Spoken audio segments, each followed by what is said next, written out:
The people cry out in terror as the legions of hell pour out across the earth. Demons and unholy abominations stalk the night, slaughtering the innocent. As they cower in fear and beg for mercy, they cry out for a savior. Who will liberate them from the unholy genocide? Is there a guardian who can purge this evil from the land? They pray to the heavens. They cry out for a champion, a savior. They ask for the barbarian, the wizard, the demon hunter, and the necromancer. But their prayers go unanswered, falling on deaf ears. No one is coming. But in the darkest hour when all hope is lost, a lone man stands tall amidst the blazing hellscape. A man fitted in green battle armor with a gaze so cold and merciless it could freeze hell itself. He steps forward with a single unrelenting purpose. Rip and tear until it is done. A new champion has come to answer the people's prayers and deliver us from evil. A man known by one name, whispered in reverence and fear by those he slaughters. And that name is the Doomslayer.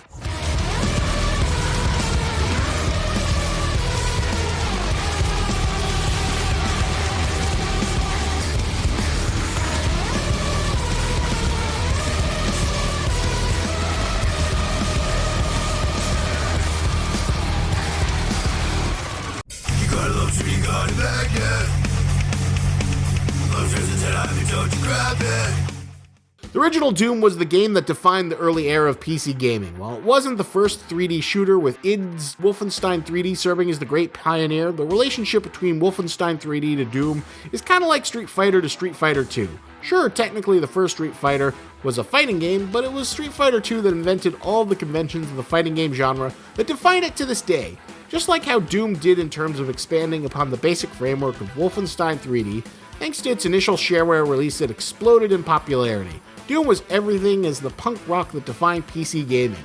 It was violent and brutal, but mechanically enthralling. It also introduced the world to deathmatch, and still lives on to this day thanks to the thousands of custom mods that have been made for it, with mods featuring everything from The Simpsons all the way to the infamous H-Doom, which turns all the demons into sexy monster girls who players can, well, I think you know what you can do with them, and why we can't talk too much about that on YouTube.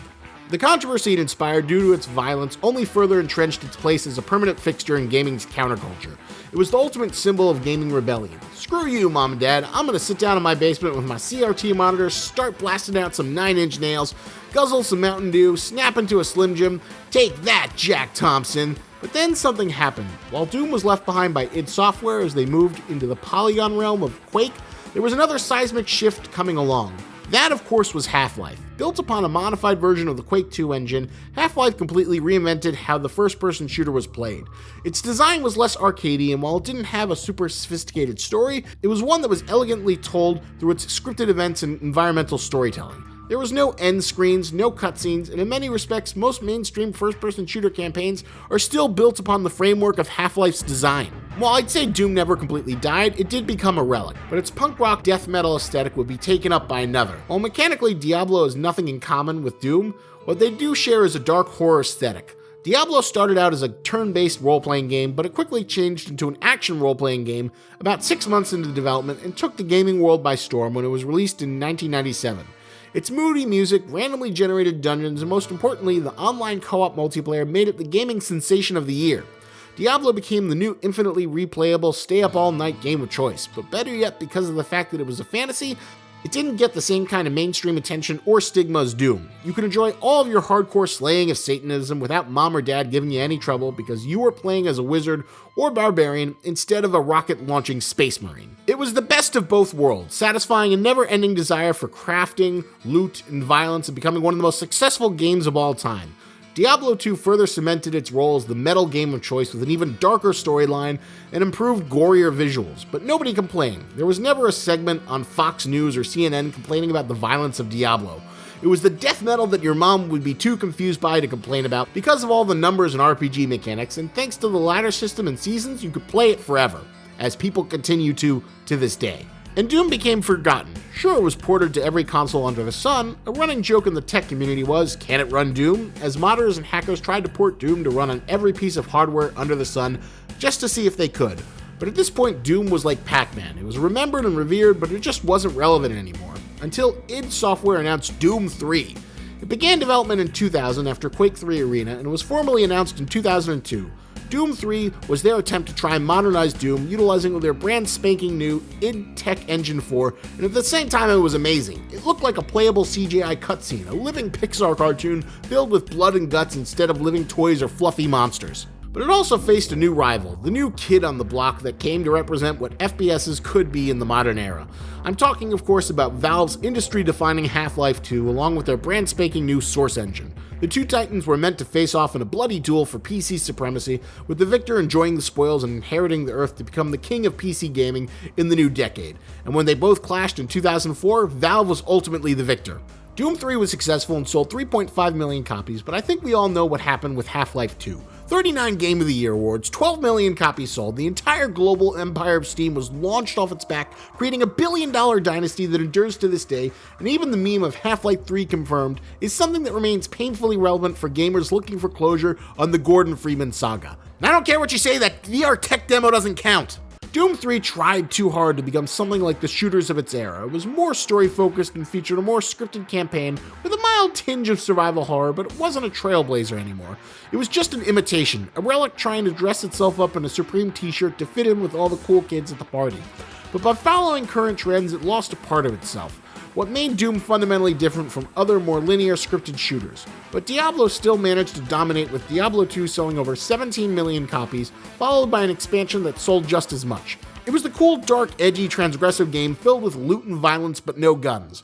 Gamers could sip their Mountain Dew and enjoy it in peace because nobody outside of the gaming circles really knew about it, despite the fact that even to this day you can find Diablo battle boxes being sold at Staples. But just like how Doom had a reckoning, Diablo faced one as well, when it was time for the third game in the series to be released. Despite the hype and anticipation, when Diablo 3 launched in 2012, something had changed. The art style was much brighter and more colorful than what people had been accustomed to previously. Then, of course, there was the much reviled auction house system, and a base game that could be beaten in less than 8 hours. It felt like the decade-long wait was for nothing, and Diablo had lost its mojo. Of course, Blizzard eventually managed to course correct in their Reaper of Souls expansion pack, but by then it was too little too late, and while Diablo sold incredibly well, its dark charm had been lost. But something was happening over at id Software with Doom. Doom 4 had gone into development and it was following the same flawed path as Doom 3. Rather than reconnecting with what made the series special, it was chasing more modern trends, trying to incorporate Doom's demon-slaying gameplay into a more modern military FPS aesthetic of Call of Duty. This was eventually completely scrapped as Doom was reforged from the ground up into something new, something better, faster and stronger. Instead of trying to chase industry trends, this Doom was built following the gameplay tenets that had made the series great, honed with laser precision and embraced the death metal nature of Doom and doubled down on it. You weren't just the Doom guy anymore, you were the Doom Slayer, a trans-dimensional warrior so feared by the Denzians of Hell that they had to lock him away in a sarcophagus to seal him away forever.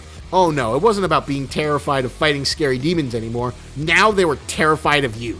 Basically, it was the old Rorschach quote from Watchmen, "I'm not locked in here with you. That's it! You're locked in here with me!" translated in gameplay form. Id went back to basics in crafting Doom 2016, pumping up everything that made Doom, well, Doom. Screw only holding 2 weapons, you're the goddamn Doom Slayer. You'll carry as many weapons as you goddamn feel like it. Who the hell gives a shit about reloading? You're here to shoot things, not count clips. Forget the story. You can read it in the log entries, but we're all about ripping and tearing until it's done. And with the greatest addition being the glory kills that reward players with sweet ammo and health upon killing demons. It was the perfect merger of ultra-violence with gameplay, creating a non-stop stream of action where one clutch kill could be the difference between life and death. Doom 2016 was old-school Doom with new-school design where levels were littered with secrets and power-ups and big glowing icons. Screw realistic design, it was all about being in a heavy metal fantasy kicked up to 11 that never stopped and people loved it. Doom became such a breath of fresh air, going against current trends of game design and marketing, that the Doom Slayer took back his place as a gaming icon and as the definitive first-person badass. Screw Master Chief and his sticky grenades to the nads. It's all about being the Doom Slayer and tearing demons apart with your bare fists. And so in a move that surprised no one, 2 years later a sequel was announced, and all I've seen is anticipation grow for Doom Eternal as it kept getting pushed back. But as it was delayed and more information became revealed, the anticipation grew even further. This was going to be the full kit and caboodle, a new demon dismemberment system so you can literally watch the flesh fly off your foes as you shoot them, improved glory kills where now either using your flamethrower or grenade determines what type of pickups you get, improved enemies with weak points, and a combat system so deep it's almost like a puzzle in terms of giving players so many choices in how they approach their demon murder. While Diablo still hooked people in its never-ending quest for loot, people were actually engaged with the lore of Doom. Plus, it looks like there are more customization and RPG elements than ever before in Doom Eternal. You got the Praetor suit upgrades, Sentinel crystals, unlockable runes, weapon kits, and upgrades for those weapon kits.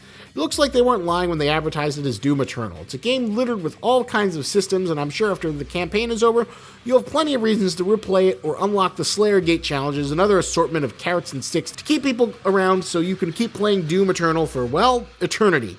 Similar to how Diablo used to have a seemingly unlimited amount of replay value. Of course, Diablo isn't entirely out for the count, with Diablo 4 coming out in the not-too-distant future, along with a return to a more moody, gothic horror-themed aesthetic than the colorful funhouse that defined Diablo 3's visuals. But until Diablo 4 comes out, whenever that may be, in terms of what is the most beloved metal, counterculture, old-school demon-slaying experience, it's Doom Eternal, keeping the old school alive in a way that no other game has. So while the yearly Call of Duties will continue to go on into infinity, while Ubisoft will continue making their expensive open worlds where you're forced to collect a million different icons on the map, Doom Slayer will continue doing what he does best. Rip and tear, my friends. Rip and tear until it is done. And as another faded gaming icon used to say, Hail to the king, baby. alright, all you Slayers out there, hope you enjoyed the video. Let me know what you think. Leave a like, do the comment, all that good stuff that YouTubers always ask you for. I'm gonna ask you to do it too. And thanks for sticking around, and thanks for taking a break from ripping and tearing to watch this. And of course, a special thank you to the best Slayers in the Lobster Pot, Walking the Steps, Joseph Malty, Carla Hoffman, and Aaron Toney. They are the heroes that keep this stream alive. So if you want to join them, come and join the Lobster Pot Patreon. So thank you for watching, and as always, remember, lobster's antennas, but don't you grab it.